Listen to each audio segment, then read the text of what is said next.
Malam ni takat tu je saya nak baca. Tanda. Minggu depan kita sambung. Ini berapa bulan tuan-tuan? 29. Di Masjid Wam itu kita sambung nombor 2. I'lam, maka ketahuilah. Dia memulakan kitab dia ni dengan seruan ilmu. I'lam, sebab itu Al-Imam Al-Bukhari rahimahullah, dia buat satu bab dalam kitab sahih dia. Baru kita nak masuk gear 2 ni. Bab al-ilm qabla al-qaul wal-amal. Bab berilmu sebelum beramal dan bercakap.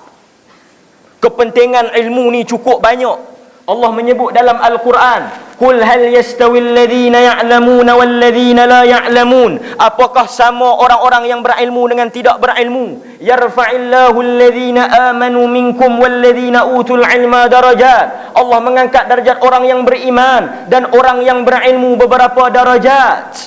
Allah memuji lagi dalam banyak ayat-ayatnya, antaranya Allah mengangkat darjat seekor anjing dengan ilmu. Anjing yang terlatih ada ilmu, bila tangkap bawa pi berburu boleh makan daging dia. Anjing liak yang tangkap buruan tak boleh makan. Apa beza dua ekor anjing ni?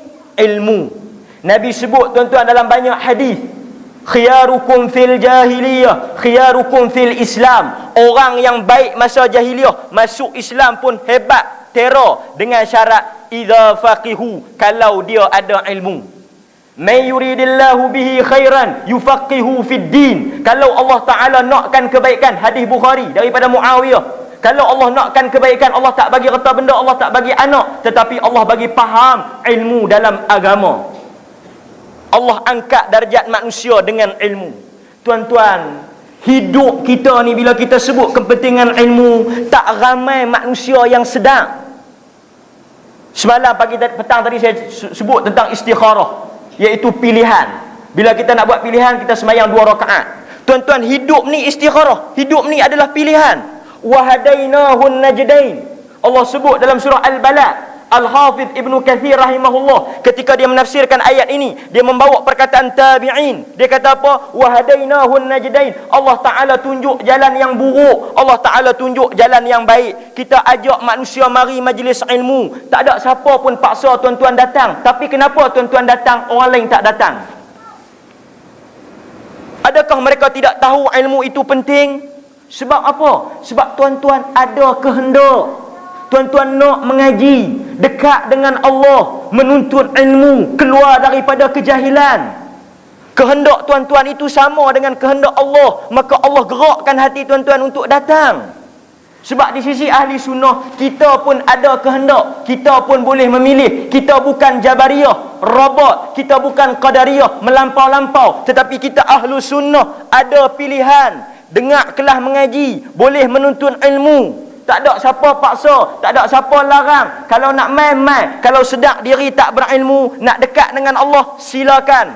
Tetapi yang hadir berapa ramai dengan yang tak hadir? Sebab apa? Ada siapa tahan mereka ke? Ada roblok ke? Tak. Pasal mereka tak ada kehendak. Innallaha la yughayyiru biqaumin hatta yughayyiru ma bi anfusihim. Kalau mereka ada kehendak nak cari ilmu, nak berubah, Allah akan tolong. Itu yang kita kena tanam. Sebab itu tak ada siapa boleh salahkan Allah. Ni pasal Allah tak bagi hidayah ke aku lah ni. Ni pasal Allah tak bagi petunjuk lah ni. Ni pasal Allah tak sayang. Tuan-tuan, jaga-jaga perkataan manusia ramai yang kita dengar macam ni. Hidayah ada 2. Satu, hidayatut taufiq, hidayah khusus yang Allah pilih. Dia ni nak masuk Islam, Allah bagi hidayah khusus kat dia. Satu lagi, hidayatu am. Apa dia hidayah am? Quran dengan sunnah. Quran dengan sunnah tak ada siapa boleh larang, semua orang boleh baca. Hindu, Cina, Kapiak, semua boleh pegang Quran, boleh baca. Mau dengan tak mau. Pasal apa nak salah Allah Ta'ala? Dia dah bagi Quran, dia dah bagi sunnah. Hantar Rasul, hantar para ulama mengajak Al-Quran, mengajak Al-Quran, mengajak sunnah. Hampa yang tak mau dekat dengan Quran dan sunnah, tidak mau beramal dengan Quran dan sunnah, kenapa nak menyalahkan Allah dalam soal hidayah? Allah dah buka pintu yang luas. Datang mengaji, datang faham, tidak ada siapa boleh halang.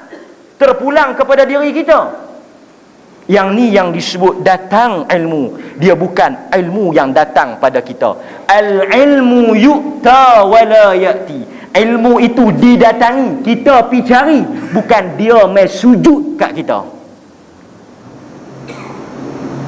Dia sebut kepentingan ilmu ni beribu kali tuan-tuan. Kerana apa? Kita kena sedarkan manusia. Sebab tadi saya sebut tentang taklid, ikut buta tuli.